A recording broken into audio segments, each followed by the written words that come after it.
राज्यातील सार्वजनिक आरोग्य व्यवस्थेचा पाया मजबूत ठेवणारे आपले राष्ट्रीय आरोग्य अभियानाचे कर्मचारी यांच्यासाठी राज्याच्या आरोग्य विभागाने घेतला आहे महत्त्वाचा निर्णय।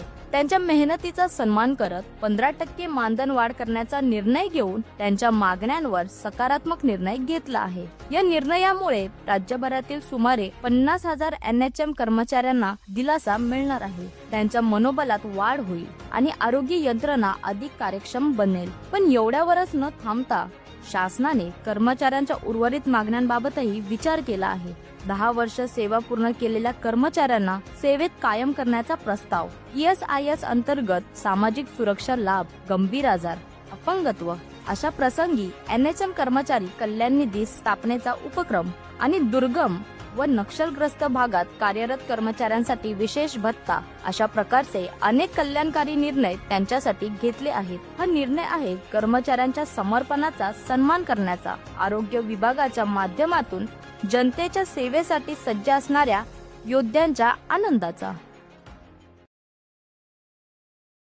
राज्यातील सार्वजनिक आरोग्य व्यवस्थेचा पाया मजबूत ठेवणारे आपले राष्ट्रीय आरोग्य अभियानाचे कर्मचारी यांच्यासाठी राज्याच्या आरोग्य विभागाने घेतला आहे महत्त्वाचा निर्णय।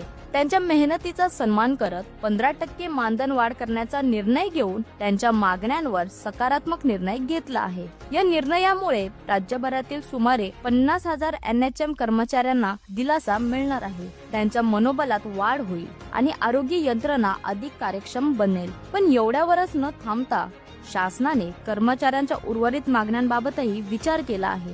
10 वर्ष सेवा पूर्ण केलेल्या कर्मचाऱ्यांना सेवेत कायम करण्याचा प्रस्ताव, ESIS अंतर्गत सामाजिक सुरक्षा लाभ, गंभीर आजार, अपंगत्व अशा प्रसंगी NHM कर्मचारी कल्याण निधी स्थापनेचा उपक्रम आणि दुर्गम व नक्षलग्रस्त भागात कार्यरत कर्मचाऱ्यांसाठी विशेष भत्ता अशा प्रकारचे अनेक कल्याणकारी निर्णय त्यांच्यासाठी घेतले आहेत। हा निर्णय आहे कर्मचाऱ्यांच्या समर्पणाचा सन्मान करण्याचा, आरोग्य विभागाच्या माध्यमातून जनतेच्या सेवेसाठी सज्ज असणाऱ्या योद्ध्यांच्या आनंदाचा।